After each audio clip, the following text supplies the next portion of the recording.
नागपुर शहर के प्रतिष्ठित Cummins college of engineering for women Nagpur में इंटर कॉलेजिस्ट कल्चरल फेस्ट अनन्या 2026 का भव्य आयोजन किया गया।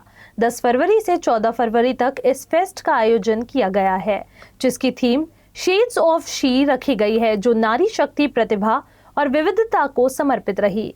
महर्षि कर्वे स्त्री शिक्षण संस्था द्वारा संचालित इस कॉलेज ने हर वर्ष की तरह इस बार भी सांस्कृतिक और तकनीकी गतिविधियों के माध्यम से छात्रों को एक बड़ा मंच प्रदान किया। अनन्या 2026 में विभिन्न कॉलेजों की छात्राओं ने नृत्य, संगीत, नाटक और कला जैसी प्रतियोगिताओं में उत्साहपूर्वक भाग लिया। कार्यक्रम के दौरान परिसर में ऊर्जा और उत्साह का माहौल देखने को मिला। आयोजकों ने बताया कि इस आयोजन का उद्देश्य छात्राओं के आत्मविश्वास और रचनात्मकता को बढ़ावा देना है। इसी अवसर पर कॉलेज ने अपने कैंपस प्लेसमेंट के आंकड़े भी साझा किए, जो प्रभावशाली रहे। वर्ष 2023-24 में कॉलेज का हाईएस्ट पैकेज 24.73 लाख रुपए प्रति वर्ष दर्ज किया गया, जबकि औसत पैकेज 7.59 लाख रुपए प्रति वर्ष रहा। Mechanical engineering, electronics and telecommunication और कंप्यूटर इंजीनियरिंग शाखाओं की छात्राओं को देश विदेश की प्रतिष्ठित कंपनियों में चयनित किया गया।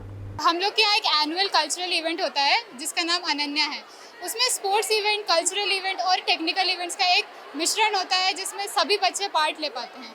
इस बार हमारा जो इवेंट है उसकी थीम शेड्स ऑफ शी है, यानी एक स्त्री के अलग अलग रूप जो हमें देखने मिलते हैं, जो अपनी ज़िंदगी में हर जगह कहीं ना कहीं एक्सेल कर रही होती है, तो वो अलग अलग फॉर्म्स होते हैं, तो उसको हम सेलिब्रेट कर रहे हैं। इसके अलावा जैसे कि हम जानते हैं कि इस साल हमारे राष्ट्रगीत वंदे मातरम को 150 ईयर्स हो चुके हैं, तो समवेयर हमारे सेलिब्रेशन में उसका भी एक जिस्ट है कि हम उसे भी एक तरह से सेलिब्रेट करें। हमारे कॉलेज में अनन्या यानी ये हमारे कॉलेज का एक कल्चरल प्लस स्पोर्ट्स फेस्ट है, जिसमें हमारी थीम है शेड्स ऑफ शी, जिसमें एक स्त्री ये कितने अलग अलग रूप है, वो कितनी कॉन्फिडेंट है और अलग अलग जो भी उनके रूप है वो हमारी थीम है।